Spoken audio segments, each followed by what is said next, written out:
আসসালামু আলাইকুম। আমাদের বাংলাদেশের তবলিগ মানুষের কাছে অত্যন্ত জনপ্রিয় ছিল, যদিও কিছু বিতর্ক ছিল। যারা ইসলামের বেসিক জানেন ওনারাই জানেন যে কিছু গ্যাপও ছিল, বিতর্ক ছিল এবং সবাই এটা পছন্দ করেন না। তো আমি আবার যারা একদমই পছন্দ করেন না তাদের সাথে কখনো একমত ছিলাম না। কিছু জিনিস অবশ্যই ভালো ছিল, উদ্দেশ্য ভালো, কর্ম ভালো ছিল, যদিও ওনাদের তাবলিগের সিস্টেম বা সিলেবাসের কারণে ওনাদের মধ্যে ইসলামের যে বেসিক কোরআনের যে জ্ঞান এটা অত্যন্ত সামান্য ছিল।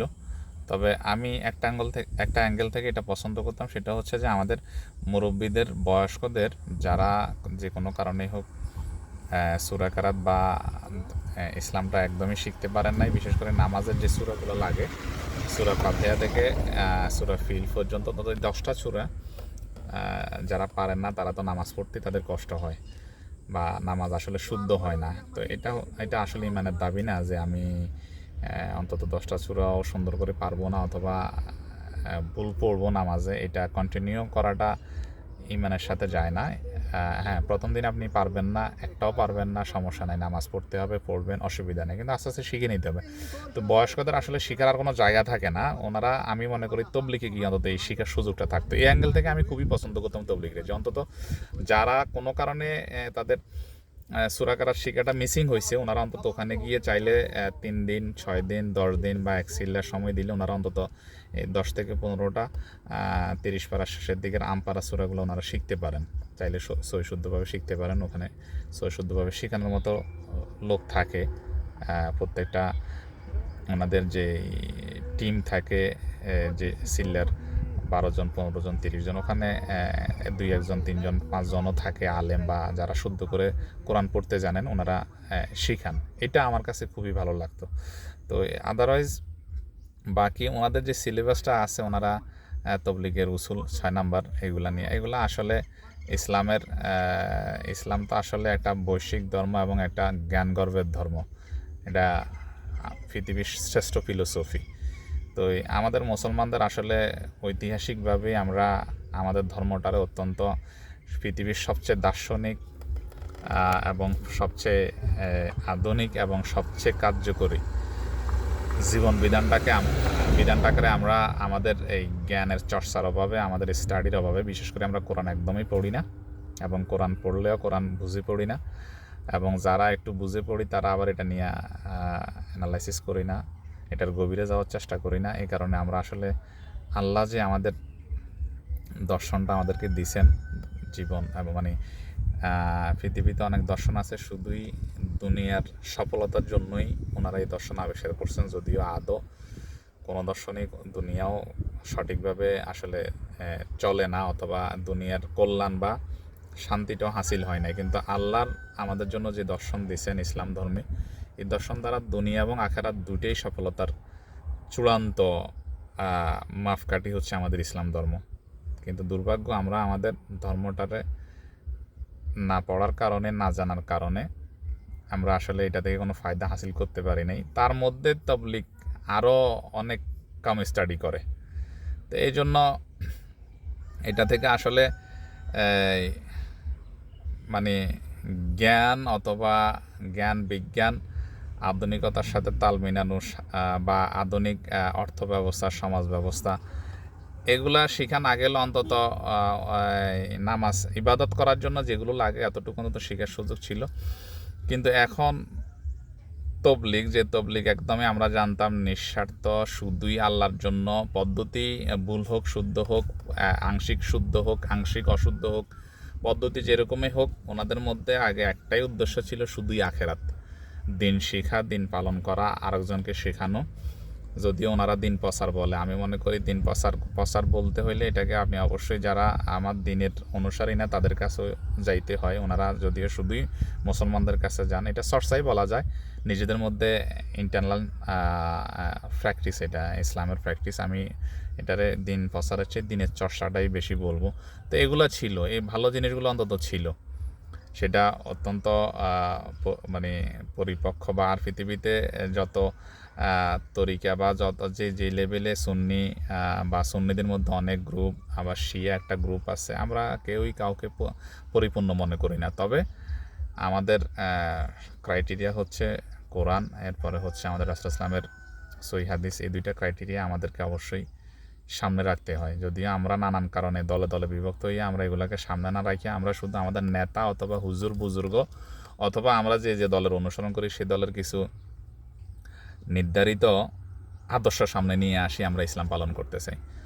তো এখন এটার মধ্যেও এই যে দুই ভাগে বিভক্ত তবলিগের আগে যে নির্ভেজালতা ছিল বা অরাজনৈতিক ছিল, সব কিছুকে ম্লান করে দিছে। আমাদের ইসলাম এমনি অনেক খণ্ড খণ্ডে বিভক্ত, তার উপরে শুধুই দিন প্রচার, এটাতে আসিও আমরা এক থাকতে পারলাম না, সেটাও দ্বিধা বিভক্ত হয়ে গেছে। তো আমার কাছে আশ্চর্য লাগে তবলিগে যারা জোবাইরপন্থী যারা আছেন, আমাদের দেশের সুনামধন্য আলেমরা এটার সাথে জড়িত, ওনারা সবাই মারামারিটা করতেছেন। সাতপন্থীরা কারা আমি আসলে ভালো করে চিনিও না, ওখানের আলেমদেরকে আমি ওভাবে দেখিনি, যাদেরকে দেখছি কারোরই চিনি না, বাংলাদেশ ওনার অতটা পরিচিত না। তো এটার মধ্যে হয় দুনিয়া ঢুকছে, নাইলে শয়তান ওনাদের উপরে মূর্খতার আবর্জনা চাপিয়ে দিছে, নাইলে এগুলা হওয়ার কথা ছিল না। তো এটা দ্বারা আপনারা আসলে ইসলামকে অপমানিত করতেছেন, ইসলামের সৌন্দর্য নষ্ট করতেছেন, গোটা ইসলামটারে কালিমা লিপ্ত করতেছেন। যে যারা আসলে ইসলামের বিরোধী শক্তি, তারা বিভিন্ন ইস্যুতে ইসলামের খুঁত বের করে ইসলামের সমালোচনা করার চেষ্টা করে, আপনারা এগুলা করে তাদের হাতে ইসলামের বিরুদ্ধে অস্ত্র তুলে দিচ্ছেন, ইসলামের বিরুদ্ধে কথা বলার বা ইসলামের বিরুদ্ধে ঠাট্টা উপহাস করার মতো। কারণ আপনি করতেছেন দিন প্রচার, এখন আপনারা একজন একজনের মারতে উদ্যত হইতেছেন। আপনাদের যেই কারণে আপনাদের মতভেদ শুরু হয়েছে সেগুলো অত্যন্ত ঠুনকো জিনিস, সেগুলা দেখা গেছে যে নফল বা সুন্নত পর্যায়ে, কিন্তু আপনারা একজন মানুষের মারি ফেলতে চাচ্ছেন। মারা তো অনেক দূরের কথা, আপনি একটা মানুষের গালি দেওয়াও অনেক বড় বড় কবিরা গুনাহ এবং নিষিদ্ধ কাজ। যেটা নিয়ে বিতর্ক করছেন তার চেয়ে একটা মানুষের কটু কথা বলা তার চেয়ে জঘন্য অপরাধ।